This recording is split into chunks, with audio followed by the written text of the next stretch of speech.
How to edit Facebook business page name. Start by opening the Facebook application on your phone. You are now in the Facebook homepage where you can explore and view all the pages as well as your friends' posts. On this page, go to the bottom right corner and tap on Menu. Scroll down and go to Settings and Privacy. Then, tap on Settings. Once you're here, go to the Audience and Visibility section. Tap on Page Setup. If you want to change the name of your page, then tap on Name at the top.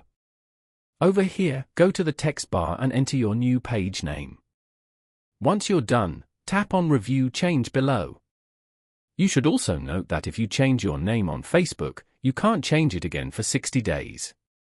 You can repeat the same steps for your username if you want to change your username instead. Following these steps, you can easily edit Facebook business page name.